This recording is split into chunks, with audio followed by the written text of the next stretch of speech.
Hello everyone, and welcome to the Missouri School Boards Association's Board Report for the month of December. We thank you for the opportunity to share some news and information during a few minutes of your board meeting. We begin with a look at the 2016 session of the Missouri General Assembly. State lawmakers go back to Jefferson City to start the new session on January 6th, and numerous bills related to elementary and secondary education will be on the agenda. Once again this year, MSBA will be urging the General Assembly to increase funding for the state's foundation formula for K-12 education. Currently, the formula is underfunded by about $500 million according to targets set by the legislature itself. Other so-called categorical programs, including school transportation, also remain significantly underfunded. But funding increases may be hard to come by due to continuing pressure on the state budget from several sources and lackluster growth in revenue. MSBA Associate Executive Director for Advocacy, Mike Reed, says there may be attempts to rewrite the foundation formula this year. Reed says another issue likely to receive a lot of attention during the session would allow students to opt out of some testing and even some coursework.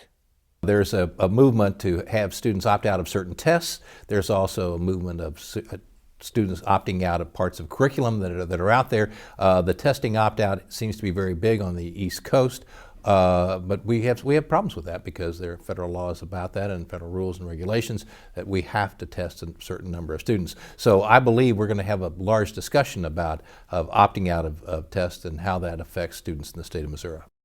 Reed says there also are likely to be new attempts to restrict school start dates this coming year. He adds the fact that 2016 is an election year will complicate the dynamics of the legislative session.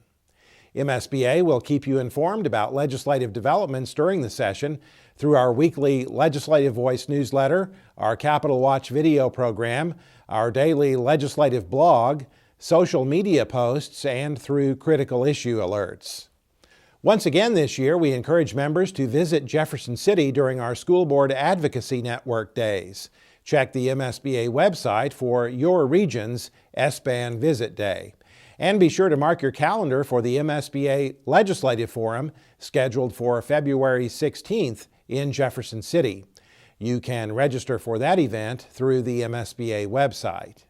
Congress has approved, and President Obama has signed into law, a significant revision of the Elementary and Secondary Education Act, currently known as No Child Left Behind. The law, now known as the Every Student Succeeds Act, was approved by the House and Senate by large margins. It takes important steps toward removing some of the one-size-fits-all provisions related to accountability and school improvement currently in the No Child Left Behind law and returning decision-making to the state and local level.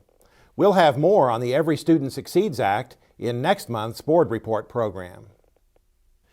Missouri has the lowest tobacco tax in the United States at 17 cents per pack, and we also rank low in our investment in early childhood education programs.